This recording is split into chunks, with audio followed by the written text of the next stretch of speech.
दोस्तों, स्वागत है आपका इजी कार्ट एमएलएम गुरुकुल में। और आज की इस ऑडियो में हम जानेंगे विप्रो के चेयरमैन अजीम प्रेमजी की जीवनी और उनकी सफलता की कहानी, जो कि आपको काफ़ी ज़्यादा इंस्पायर और मोटिवेट करेगी लाइफ में आगे बढ़ने के लिए। दोस्तों, भारतीय उद्योग जगत में अजीम प्रेमजी एक जाना पहचाना नाम है। इन्हें सिर्फ इसलिए नहीं जाना जाता कि वे भारतीय आईटी कंपनी विप्रो के अध्यक्ष हैं, बल्कि इन्हें एक परोपकारी पुरुष के तौर पर भी पहचान मिली है। और यह पहचान उन्हें इसलिए मिली है क्योंकि वे समय समय पर मानव कल्याण से जुड़े कार्यों के लिए करोड़ों करोड़ों रुपए दान करते रहते हैं। विप्रो के अध्यक्ष अजीम जी भारत में सबसे धनी और प्रभावशाली व्यक्तियों में से एक हैं। जानकारी के मुताबिक वर्ष 1999 से लेकर वर्ष 2005 तक ये भारत के सबसे अमीर आदमी थे। बाद में अमीरों की लिस्ट में स्थानों में परिवर्तन होते रहे, लेकिन आज भी अजीम प्रेमजी भारत के ही नहीं अपितु एशिया के सबसे प्रभावशाली व्यक्तियों में से एक हैं। दुनिया की सबसे सुप्रसिद्ध मैगजीन जो समय समय पर दुनिया के प्रभावशाली व्यक्तियों की लिस्ट जारी करती रहती है, उस टाइम मैगजीन ने प्रेमजी को 2 बार 2004 और 2011 में दुनिया के 100 सबसे प्रभावशाली व्यक्तियों की लिस्ट में शामिल किया था। इसके अलावा एशिया वीक ने भी उन्हें दुनिया के 20 सबसे प्रभावशाली व्यक्तियों में शामिल किया था। उन्होंने अपनी योग्यता और कुशलता से छोटी सी कंपनी विप्रो को सफलता के आसमान में पहुंचाया और वर्तमान में विप्रो को भारत की ही नहीं बल्कि दुनिया की एक प्रसिद्ध आईटी कंपनी के रूप में जाना जाता है। उन्होंने अपने नेतृत्व में कैसे एक छोटी सी कंपनी को $7 बिलियन की कंपनी बना दिया, इसी कहानी को सुनने के लिए लोग उत्सुक रहते हैं। तो दोस्तों, चलिए हम थोड़ा सा जानते हैं अजीम प्रेमजी का प्रारंभिक जीवन।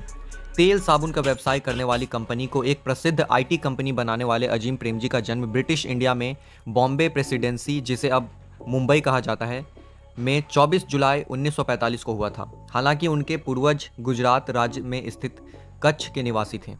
उनके पिता उस समय के प्रसिद्ध व्यापारी थे, जिन्हें राइस किंग ऑफ बर्मा के नाम से भी जाना जाता था। इसीलिए कहा जा सकता है कि अजीम प्रेमजी का जन्म एक संपन्न और धनी परिवार में हुआ था। कहा यह जाता है कि उनके पिता इतने बड़े व्यापारी थे कि भारत और पाकिस्तान के विभाजन के समय स्वयं जिन्ना ने उन्हें पाकिस्तान आने का आमंत्रण दिया, लेकिन उन्होंने जिन्ना के आमंत्रण को ठुकराकर भारत में ही रहना पसंद किया। जहां तक शिक्षा की बात है, विप्रो के अध्यक्ष उच्च शिक्षित व्यक्ति हैं। उन्होंने अमेरिका के स्टैनफोर्ड यूनिवर्सिटी से इंजीनियरिंग की पढ़ाई पूर्ण की है। दोस्तों, चलिए अब हम जानते हैं कि विप्रो का उदय कैसे हुआ। जब तक इनके पिता जिंदा थे, तब तक उन्हें किसी भी बिजनेस में पिता का हाथ बटाने का अवसर प्राप्त नहीं हुआ, क्योंकि 1966 में वे सिर्फ 21 साल के थे और अपनी इंजीनियरिंग की पढ़ाई पूरी कर रहे थे। लेकिन भगवान ने उनके कंधों पर एकदम से पिता का बिजनेस की पूरी जिम्मेदारी डाल दी। पिता के देहांत के बाद अजीम प्रेमजी भारत लौट आए और उन्होंने उसके बाद अपनी पिताजी की कंपनी का विस्तार किया।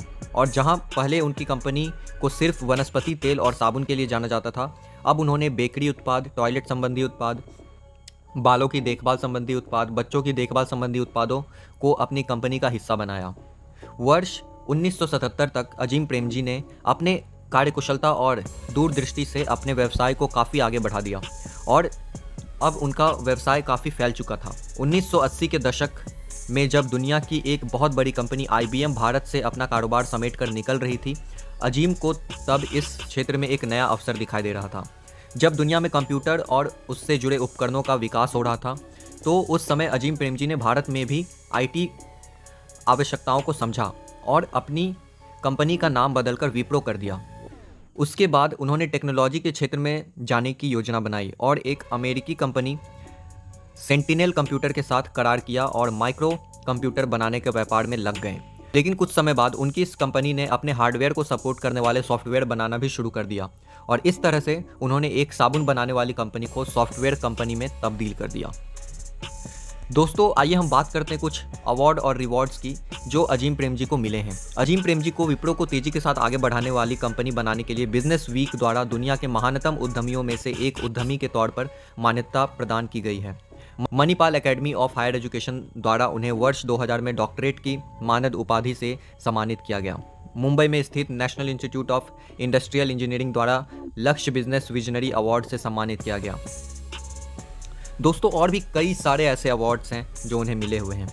तो दोस्तों, हमारी आज की ऑडियो यहीं तक थी। आई होप कि अजीम प्रेमजी की कहानी से आपको मोटिवेशन मिली होगी, इंस्पिरेशन मिली होगी, और कैसे एक साधारण सा स्टूडेंट जो कि बाहर पढ़ रहा था, अचानक से उनके कंधों पर इतने सारे प्रेशर आ गए, इतने सारे बिजनेस का प्रेशर आ गया, और कैसे उसमें बहुत ही कुशलता के साथ उन्होंने उसे और आगे बढ़ाया और आसमान की ऊंचाइयों को छुआ।